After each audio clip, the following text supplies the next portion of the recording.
नमस्कार दोस्तों, आज मैं आपको नित्नेम की कथा सुनाने जा रही हूँ, जो ज़्यादातर कार्तिक मास में सुना करते हैं।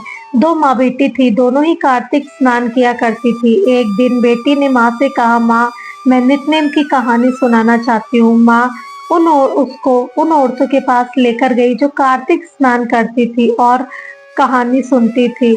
औरतों ने उसकी कहानी नहीं सुनी तो माँ ने कहा, बेटी, यहाँ तेरी कहानी कोई नहीं सुनेगा, तू तेरे ससुराल वालों को ही कथा सुना देना। अभी तो तू कहानी सुन ले। बड़ी हुई तो बेटी ससुराल गई, लेकिन सास जिठानी ननद उसकी कहानी नहीं सुनती, बहाना बना देती। वह कथा कहे बिना खाना नहीं खाती थी और अधिकतर भूखी सोई रहती थी। एक दिन उसकी पड़ोसन ने से उसका दुख देखा नहीं गया तो उसने कहा कि तुम मुझे ही नित्नेम की कहानी सुनाकर समय पर भोजन कर लिया कर। तो वह पड़ोसन को रोज कहानी सुनाने लगी।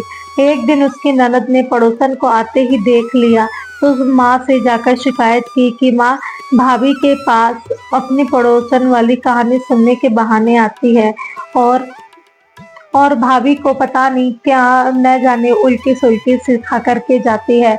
माँ ने पड़ोसन को अपने घर आने के लिए मना कर दिया तो वह फिर बेचारी भूखी रहने लगी।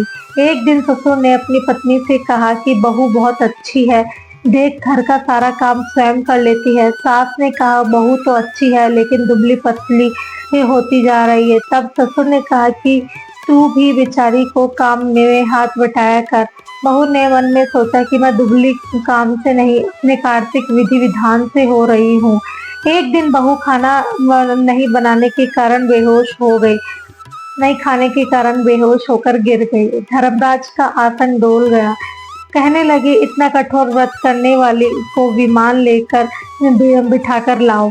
बहू को लेने स्वर्ग से विमान आया तो सास ने बहू से कहा कि बहू, यह इतना सुंदर विमान कहाँ से आया और कैसे आया है? तब बहू ने कहा कि माताजी, यह मेरे कार्तिक व्रत का प्रताप है जो मुझे लेने भगवान ने स्वर्ग से यहाँ विमान भेजा है और मैं स्वर्ग में जा रही हूँ। सास का भी मन ललचा गया और बोली, बहू, मैं भी तेरे साथ चलूंगी।